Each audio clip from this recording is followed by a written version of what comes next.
Italy is now facing the threat of severe drought. Italy facing a second major drought. The world's most romantic cities is losing its biggest. The country's longest river port. Navigate the city's famous canal. Government brought measures to. Italy का Venice शहर हमेशा से ही दुनिया भर के tourist के लिए आकर्षण का एक मुख्य केंद्र रहा है और इसे चर्चाओं में लाता है शहर के बीचों बीच बना हुआ नहरों का जाल।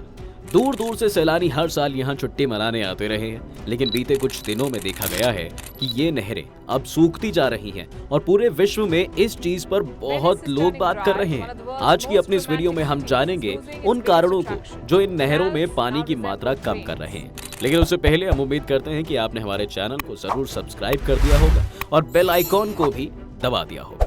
तो चलिए शुरू करते हैं। ये शहर पर्यटकों के लिए सुंदरता और प्रकृति का अनूठा संगम है। यहाँ आकर मन आनंदित हो जाता है। इटली का ये शहर वेनिस आपको ऐसी दुनिया में ले जाएगा जो अभी तक आपने स्टोरी में ही सुना होगा। इस शहर की प्राकृतिक खूबसूरती इंसान को किसी दूसरे ही लोक का एहसास कराती है। वेनिस आपको पानी पर तैरता किसी दूसरी दुनिया में आइलैंड लगेगा। अपने इतिहास के चलते ये शहर दुनिया के दूसरे शहरों से अलग है।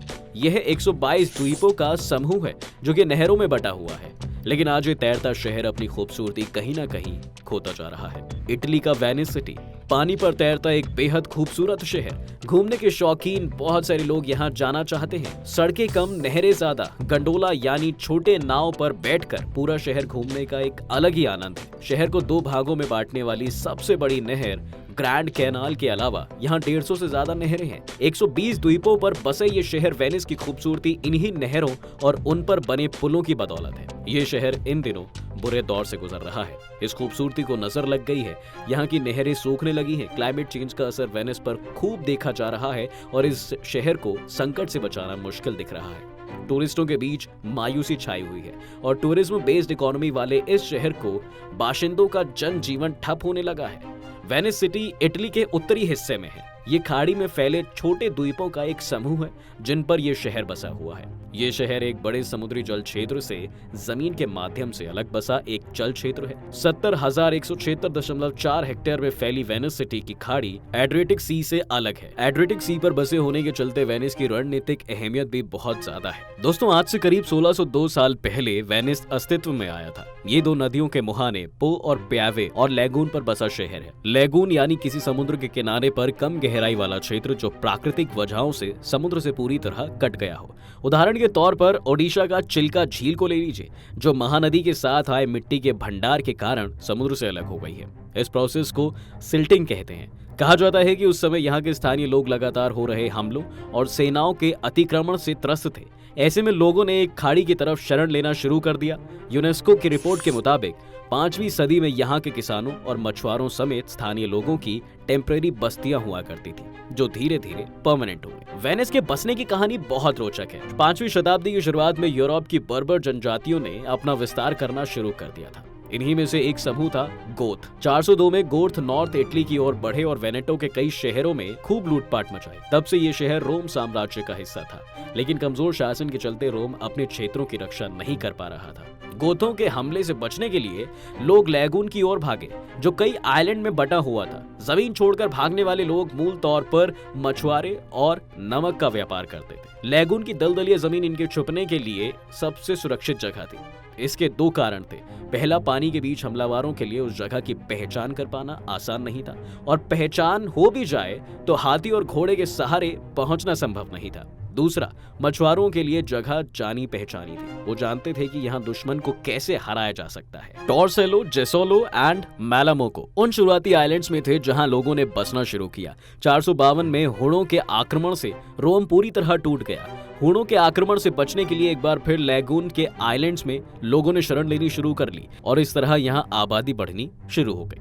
अपनी ज्योग्राफिकल लोकेशन के चलते 10वीं शताब्दी तक वेनिस एक प्रमुख समुद्री शक्ति बन चुका था। वेनिस के व्यापारियों ने अरब, इजिप्ट, ब्रिटेन तक अच्छे संबंध बना रखे थे। वेनिशियन यानी वेनिस के लोगों के जहाज ईस्ट से मसालों और रेशम का भंडार इंग्लिश चैनल के बंदरगाहों तक पहुंचाते और वहां से ऊन और शराब लेकर आते थे। वेनिस के व्यापारियों का ब्लैक सी पर भी एक तरफा वर्चस्व था। हालांकि समय बदला, ज्यादा शक्ति और लाभ पाने के चलते वेनिस के शासक युद्धों में ज्यादा ध्यान देने लगे। उसकी इस महत्वाकांक्षा के चलते समुद्री व्यापार में वेनिस अपना अस्तित्व खोने लगा था। केप ऑफ गुड होप जैसे नए समुद्री रास्तों की खोज से वेनिस को समुद्री व्यापार से पूरी तरह से बाहर कर दिया गया और 1800 आते आते वेनिस मरीन पावर से टूरिस्ट प्लेस के रूप में कन्वर्ट हो गया।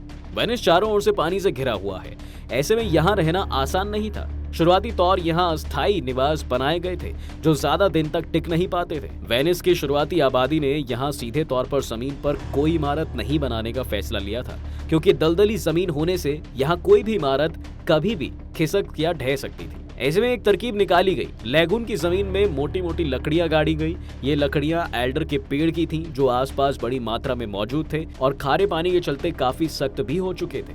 लकड़ियों का प्लेटफॉर्म तैयार करने के बाद इनके ऊपर निर्माण शुरू किया गया। आज भी यहाँ के घर और भवन इन्हीं लकड़ियों के बेस पर खड़े हैं। दरअसल एल्डर की लकड़ियां पानी में सड़ती नहीं हैं और सदियों तक डूबी रह सकती हैं। जब घर बनाए जाने लगे तो शहर के अंदर नहरें बनती गई।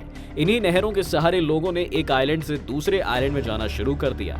इस आर्किटेक्ट के कारण ऐसा लगता है कि यहाँ बने घर पानी पर तैर रहे हैं। इसने वेनिस को एक नई पहचान दिलाई और इसे दुनिया भर में टूरिस्ट प्लेस के रूप में फेमस कर दिया। दरअसल वेनिस की नहरों में पानी का सोर्स समुद्र, उसके मुहाने पर बहने वाली 2 नदियां और बारिश है। यहाँ के पर्यावरण पर काम करने वाले संगठन लेगेम्बिएंट के मुताबिक पिछली गर्मियों के बाद से बारिश नहीं होने के कारण यहाँ के नदियों और जलाशयों में पानी की भारी कमी हो रही है। इटली की सबसे लंबी पो नदी में इस समय पानी सामान्य से 61% तक कम है। ये नदी एलेप से एड्रियाटिक तक बहती है, जहाँ वेनिस बसा है। इटली की सबसे बड़ी गार्डा झील का भी जलस्तर काफी कम हो गया है। एक्सपर्ट्स मानते हैं कि अब तक पिछले साल के सूखे का असर है। नदी में पानी कम होने से और बारिश नहीं होने से नहरों में पानी कम होना स्वाभाविक है।